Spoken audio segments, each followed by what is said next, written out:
കിട്ടിയാ? ഇല്ല, ചോദിച്ചു വാങ്ങിച്ചു. പോവാ. Flash back. സാക്കളെ, ഇന്നത്തെ ചർച്ചയിലെ ഏറ്റവും പ്രധാനപ്പെട്ട സ്കോർ ചെയ്തൊരു പ്രധാനപ്പെട്ട പ്രയോഗം ഞാൻ കണ്ടു.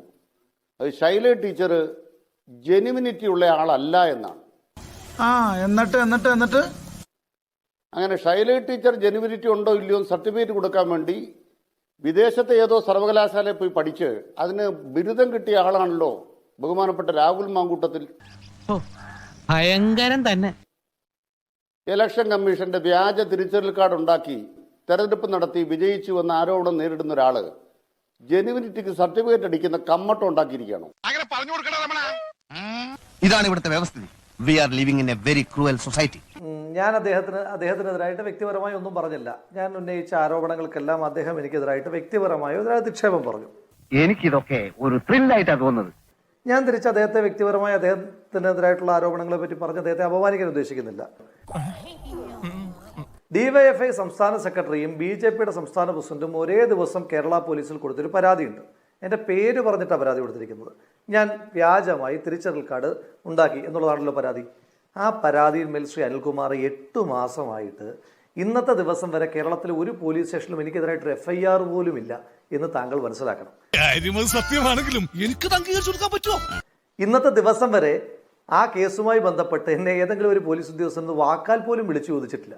ആകെ ആ കേസ് ഉന്നയിക്കപ്പെട്ടിട്ട് എന്നോട് സാക്ഷിമൊഴി രേഖപ്പെടുത്താൻ മാത്രമാണ് ഇന്നത്തെ ദിവസം വരെ എന്നെ വിളിച്ചിട്ടുള്ളത്. ഞാൻ വളരെ സ്നേഹത്തോടു കൂടി അങ്ങേ ഓർമ്മപ്പെടുത്തുന്നു.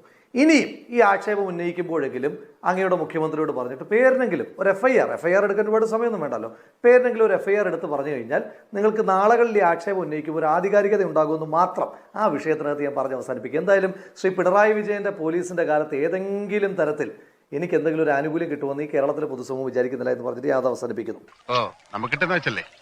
ശ്രീ അനിൽകുമാറെ, ദേശാഭിമാനി എനിക്കെതിരായിട്ട് എൻ്റെ പേര് വെച്ചിട്ട് 6 വാർത്തകളാണ് കൊടുത്തിരിക്കുന്നത്. ഈ വ്യാജ സ്ക്രീൻഷോട്ടുമായിട്ട് ബന്ധപ്പെട്ടും വീഡിയോയുമായിട്ട് ബന്ധപ്പെട്ടും. ആ വീഡിയോ നിർമ്മിച്ചത് യൂത്ത് കോൺഗ്രസിന്റെ സംസ്ഥാന പ്രസിഡന്റ് രാഹുൽ മാങ്കൂട്ടത്തിന്റെ നേതൃത്വത്തിലാണെന്ന് ഇപ്പൊ നിങ്ങൾക്ക് അതിനെപ്പറ്റി അന്വേഷിക്കണ്ടേ? തെരഞ്ഞെടുപ്പിന്റെ സമയത്ത് മാത്രം നിങ്ങൾക്ക് അതിനെപ്പറ്റി അന്വേഷിച്ചാൽ മതിയോ? ഞാനൊരു സത്യം പറഞ്ഞ് വിശ്വസിക്കൂ. എനിക്കത് ഓർമ്മയില്ല. എനിക്ക് വേറെ ചില കാര്യങ്ങളോട് പറയാനുണ്ട്. ഞങ്ങൾ ഒരു വർഗീയതയും അഴിച്ചുവിട്ടിട്ടില്ല ഇവിടെ. ഇനി വർഗീയത അഴിച്ചുവിട്ടിട്ടുള്ള പാർട്ടികളെ പറ്റി പറയാം. ഇനി ശ്രദ്ധിച്ച് കേൾക്കണം.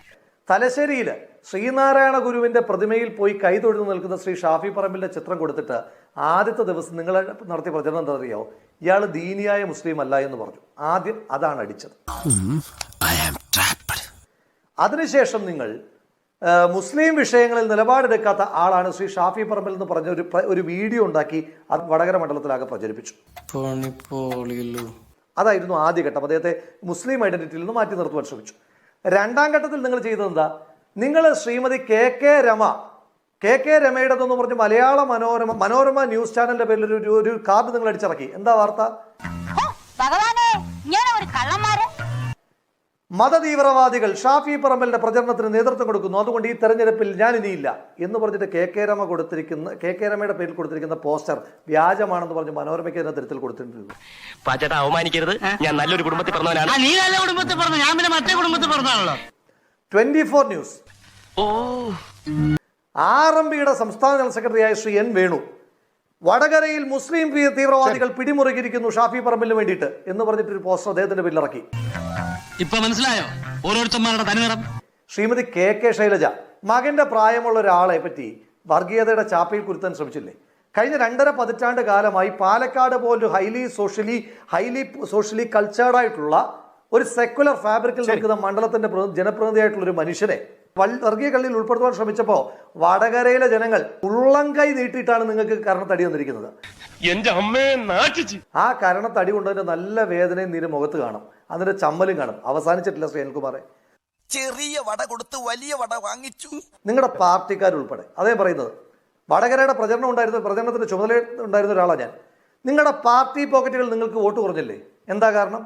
നിങ്ങൾ എത്രക്കാരാണെന്ന് ഞാൻ വിചാരിച്ചില്ല. അല്ല സാർ, അത് UDF അഴിച്ചുവിട്ട ഏതെങ്കിലും വർഗീയ പ്രചരണം ആണോ അതിന് കാരണം? UDF ഒരു വർഗീയ പ്രചരണം നടത്തിയില്ല, രാഷ്ട്രീയ പ്രചരണം നടത്തിയത്. കിട്ടിയാ? ഇല്ല, ചോദിച്ചു വാങ്ങിച്ചു. പോവാ.